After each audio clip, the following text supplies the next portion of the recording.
अध्यक्ष महोदय, कर्जाची मर्यादा संपली असं मी नाही सांगितलं. मी म्हटलंय की टॅक्स वाढवण्याच्या संदर्भामध्ये आपण अलीकडच्या कालखंडामध्ये दरवर्षी आपण टॅक्सेशनमध्ये जी वाढ करत आलेलो आहे त्यामुळे एका विशिष्ट मर्यादेपर्यंत टॅक्स वाढवावा. टॅक्सची मर्यादाही असते शेवटी की कोणत्या याच्यावर कोणता टॅक्स, लक्झरी टॅक्सची मर्यादा असेल, एक्साईज टॅक्सची मर्यादा असेल. जर त्याच्यावर आणखी अधिक टॅक्स वाढवला तर मग त्याचे दुष्परिणाम जाणवायला लागतात. दारूवरचा टॅक्स वाढवावा असं आपलं म्हणणं असतं, पण वाढवला तर मग चोरी मोठ्या प्रमाणावर होते, बनावट दारू येते किंवा बाहेरच्या याच्यात नाही येते, असेही काही दुष्परिणामांना सामोरं जावं लागतं. म्हणून मी मगाशी म्हटलं की टॅक्स वाढवण्याच्या संदर्भामध्ये एक विशिष्ट पातळीपर्यंत आपण पोहोचवलेलो आहे. वाढवायला आपल्याला काय हरकत नाही आहे, परंतु त्याच्यानंतर जेवढा टॅक्स जास्तीचा वाढवाल तेवढं उत्पन्न कमी होतं असं काही क्षेत्रातला अनुभव आहे. म्हणून टॅक्स पेलवेल असा वाढवणं आणि तो अधिक त्याच्यामधलं वसूल करणं हे सूत्र आहे. त्यामुळे या राज्यामध्ये आता टॅक्स वाढवण्याची मर्यादा संपत चालली असं म्हटलंय. कर्ज घेण्याची मर्यादा अद्यापर्यंत या राज्याची संपलेली नाही. राज्याच्या एकत्रित उत्पन्नाच्या जे दर केंद्र सरकार ठरवतात दरवर्षी त्या सूत्रानुसार आपल्याला कर्जाची मर्यादा ठरवून दिलेली असते. या वर्षी अजून आपल्या कर्जाची मर्यादा शिल्लक आहे. म्हणजे अजूनही आपण साधारणतः सरसकट सर्व क्षेत्रामध्ये थक हमीसहित किंवा सरळ कर्ज घेण्याच्या संदर्भामध्ये अजूनही आपल्याला 35,000 कोटीपर्यंत कर्ज आपण काढू शकतो.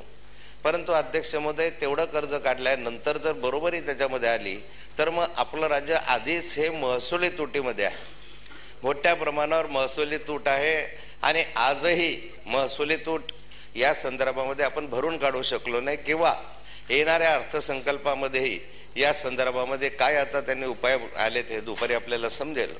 परंतु एका बाजूला महसुली तूट वाढते, दुसऱ्या बाजूला भांडवली खर्च कमी होत आहे. जो आपण म्हटला की शेवटी कॅपिटल इन्व्हेस्टमेंट वाढल्याशिवाय उत्पादन वाढत नाही आणि या ठिकाणी नॉन प्लॅन एक्सपेंडिचर एवढा वाढत चाललेला आहे की राज्याला त्या संदर्भामध्ये आवर घालणं या संदर्भामध्ये तारेवरची कसरत आहे.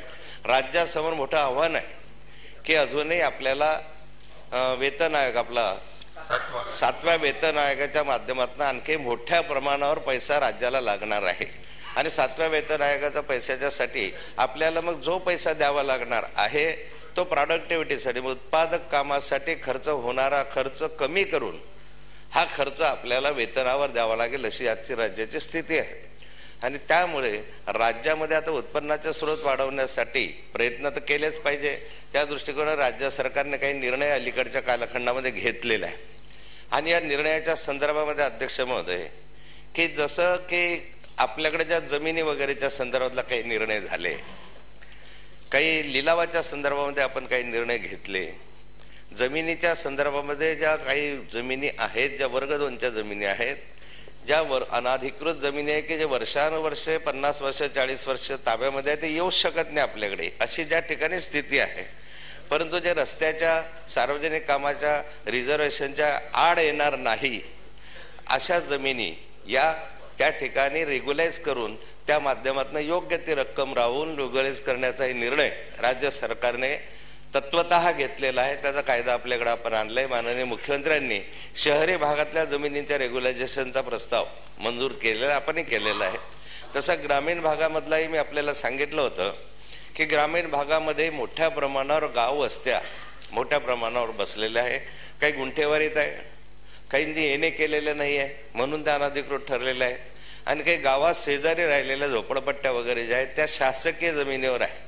ज्या गायरान जमिनी सोडून किंवा वन जमिनी सोडून ज्या ज्या महसुली जमिनीवर अशा स्वरूपाच्या वस्त्या असतील अशा वस्त्या रेग्युलाइज करण्याच्याही संदर्भामध्ये शासनाने तत्वतः निर्णय घेतलेला आहे. अशा संदर्भामध्ये काही उत्पन्न त्याच्यामधनं येईल जे आपलं नव्हतंच किंवा आहे पण त्या ठिकाणी आपल्याला त्यातलं उत्पन्न येत नाही, त्याचीही मालकी नाही, सरकारलाही उत्पन्न नाही. त्यापेक्षा अशा स्वरूपाचं रेग्युलाइज करण्याचं धोरण जे पूर्वीपासून आहे, नवीन याच्यातलं त्यात फक्त आपण सुधारणा करतो आणि त्या माध्यमातून या राज्यामध्ये साधारणतः 30 ते 40,000 कोटी रुपयापर्यंत वेगवेगळ्या माध्यमातून म्हणजे मग ज्या आकारपड जमिनी आहेत, मगाशी एक वेळ राज्यभरामध्ये जमिनी मालकाच्याच आहे, त्यांनी त्या ठिकाणी शेतसारा भरला नाही. शेतसारा भरला नाही 2 वर्ष 3 वर्ष 4 वर्ष सरकारने ते जमीन नावावर लावून टाकलीत. आजही जमीन त्याच्याजवळच आहे, जमीन तोच कसतोय पण नाव सरकारचं आहे. कारण तो शेतसारा भरला नाही. मग किरकोळ कारणासाठी जर अशा जमिनी सरकार जमा झाल्या असतील तर त्या जमिनी त्याच्या आहेत, त्या त्याला परत दिल्या पाहिजे. त्यामुळे काही रक्कम घेऊन अशा आकारपट जमिनी सुद्धा त्याच्या नावाच्या लावण्याचा तत्वता निर्णय आपण घेतो आहोत. वेगवेगळ्या जमिनी ज्या दिलेल्या आहेत त्यामध्ये देवस्थान इनाम सोडून अशा स्वरूपाच्या जमिनीच्या संदर्भामध्ये त्याचा पुनर्विचार करून जमिनीच्या संदर्भामध्ये काही प्रकरण आपण करतो आहोत. अध्यक्ष महोदय, मुंबईसारख्या शहरामध्ये या संदर्भामध्ये